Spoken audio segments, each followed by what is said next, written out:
you, sir. My Same name is here. Abigail Ojobo. He is Emeka Olisa, and this is Ayo David. Nice meeting you, ladies and gentlemen. Thanks for having me. Thank you, sir.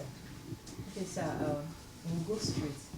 Firstly, the federal government declared the year 2020 as the year of gas.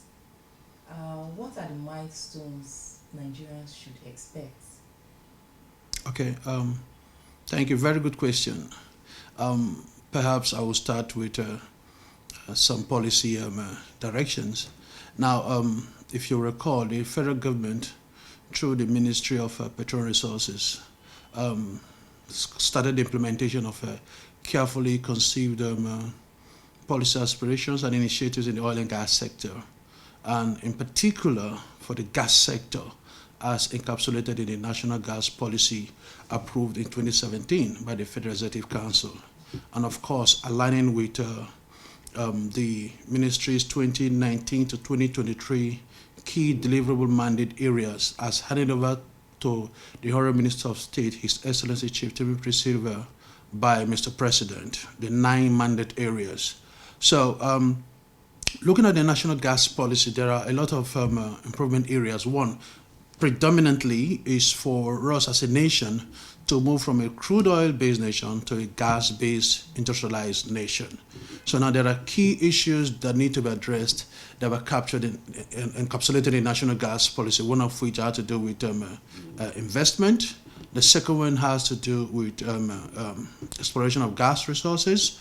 Another one had to do with infrastructure, pricing, sanctity of contract, and of course a conducive business environment. Now, when the Honorable Minister of State, His Excellency Chief Timothy Silva, came on board, he looked at the gamut of issues that need to be addressed, and he said, okay, now that we have all of these issues here around, and we have a lot of critical stakeholders in the gas subsector coming to pay courtesy call and providing solutions, and of course telling the Honorable Minister their challenges. The Honorable Minister said, okay, if that be the case, let's declare the year 2020 as a year of gas. And then he said, so he told the gas technical team, which I'm part of as his technical advisor on gas business and policy implementation, to say we should begin to look at infrastructural development for the gas sector. We should look at addressing the long-awaited the gas transportation network code, which has gone live, by the way.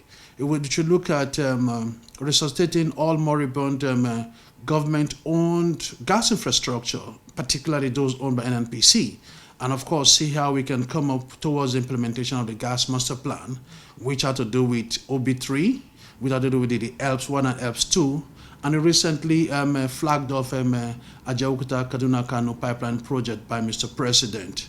And another area, again, that he looked at is the gas pricing, which currently the Committee on the Domestic Gas Pricing Regime is working on, which I'm a member of, headed by the CEO of Gas and Power, Engineer Yusuf. Now, all of these issues are issues that came up as a result of the minister's engagement with stakeholders. And the reason behind this is that, indeed, we want to get as much molecules as we can as a nation to deepen, number one, clearly the minister's directive to deepen the penetration of domestic gas utilization in country. That will stimulate economic growth.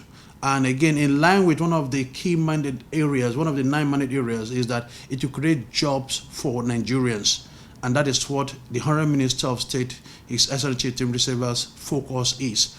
Using our available in-country resources, getting investors to get on board, and make sure that it creates enormous job for Nigerians. And of course, we know the challenges with the PMS, with the industry, with the deregulation of the downstream PMS, and of course the petrol subsidy removal. So the Honorable is looking to the utilization of natural gas as an alternative fuel for Nigerians, which of course I will speak to alongside. So there's a lot of dividends in that direction, and we believe that Nigerians will see the benefits of the Honorable Minister declaring, the federal government declaring this year as the year of gas. And we're not resting on our oars. We're doing everything possible to make sure that that comes to fruition. And at the end of the day, you will see that indeed the year of gas 2020 will count. Okay, thank you very much. I Yes, think ma'am. that will lead me to my next question about the compressed natural gas.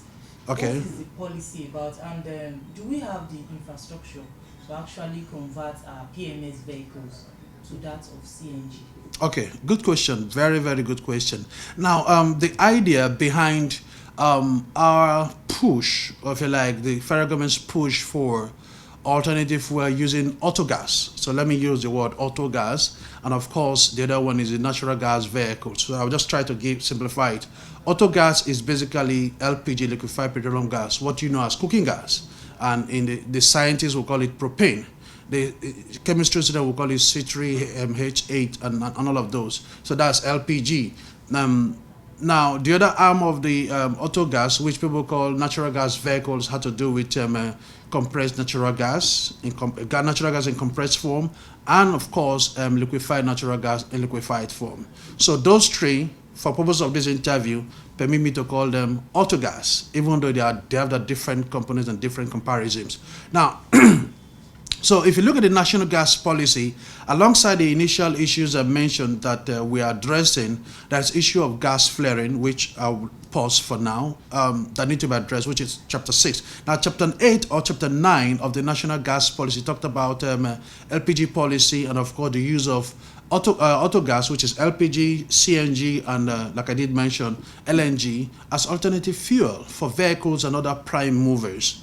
Now, when the minister came on board, he said we are not utilizing enough of our gas resources in country, and that since the government is looking to deregulation, we should begin to create a need to give Nigerians alternative fuel source, which is why we are now launching the auto gas penetration in country. So in his wisdom, the Honourable Minister inaugurated the National Gas Expansion Program, NGEP, in January this year. Now, one of the key objectives of the National Gas Expansion Program is to reinforce and, of course, look into getting all available infrastructures, get all the molecules wherever they are, engage stakeholders, both state and non-state, and, of course, the business community to say, let's come to the table together and see how we can deepen our domestic gas utilization.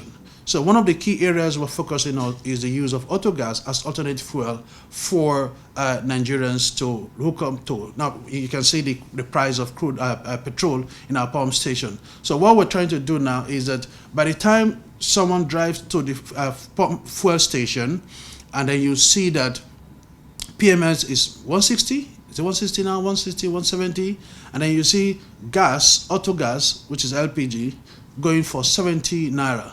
And you see CNG going for 85 naira. Which will you want to use? You prefer to buy gas. And that's what we're trying to do. So it's a choice for Nigerians to make. However, we understand there are going to be some challenges because the infrastructure is 100% are not there.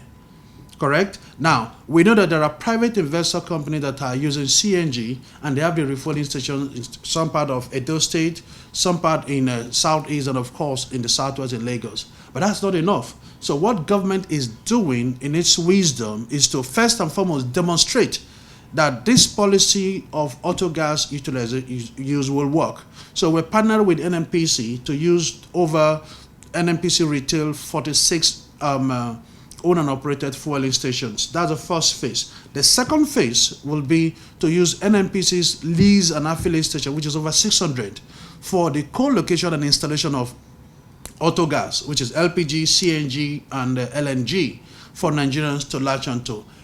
We're running up the first phase with a pilot of 10 stations, NNPC owned and operated.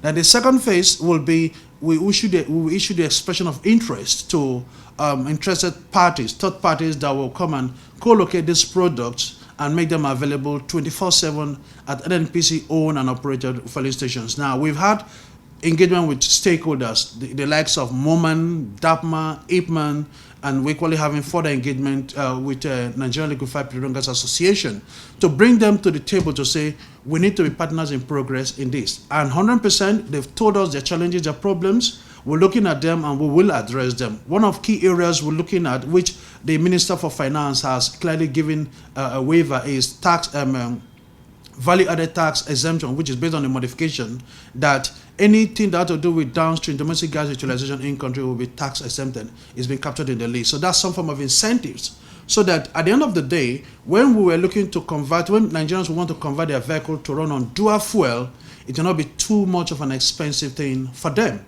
Those are the areas we're equally looking at. Now, some people will say, where will I go and get money to convert my vehicle to dual fuel? It's too expensive. The point is, in the long run, when you convert your vehicle to run on dual fuel, you save around 45 to 50% in terms of running cost. Now, I know that we've had questions in our engagement with a lot of stakeholders to say, it's not safe to use gas, it's going to be explosive. The truth of the matter is that it's even safer, it's cleaner, and it's a cheaper fuel. Now, the tank that you use for auto gas, LPG, CNG is reinforced, like 10 times reinforced compared to the petrol.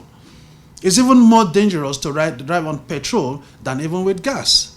Now, if there is any impact, they've done tests globally, if there's any impact on the vehicle where the tank is, that is an electronic solenoid that shuts in the gas supply that doesn't get to the engine.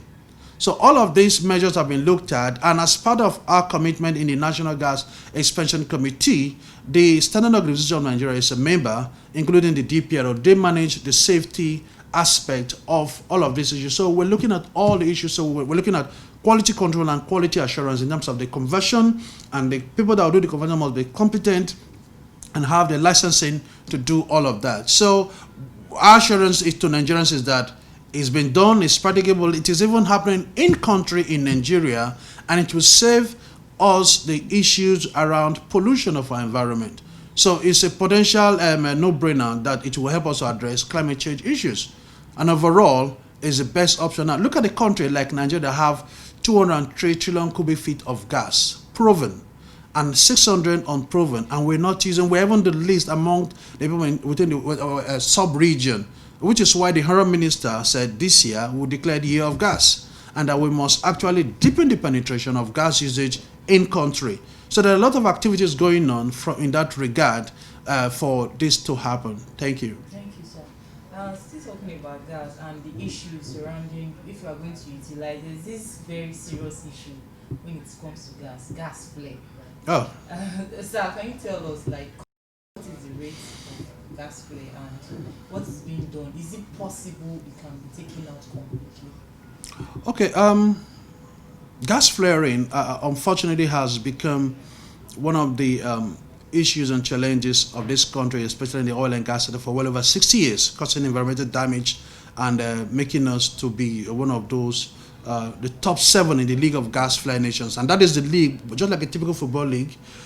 When you want, in the football league, you want to be number 1.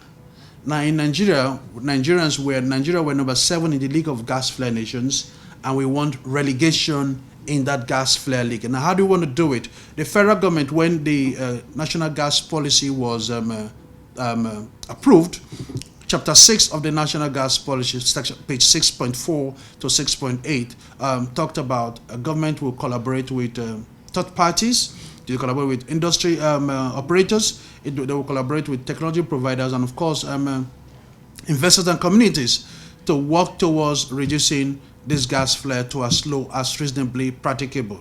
And so government came up with the National Gas, Nigerian Gas Flare Commercialization Program, NGFCP, which is now being managed and implemented by the Department of Petroleum Resources under the Director, Engineer Sarki Awalu. Now, of the 178 gas flare locations we have in this country that flare around 750, 800 million standard cubic feet of gas per day, putting that number into context, if we use that number, we can double our power supply in this country. Because on a daily basis, we utilize around 750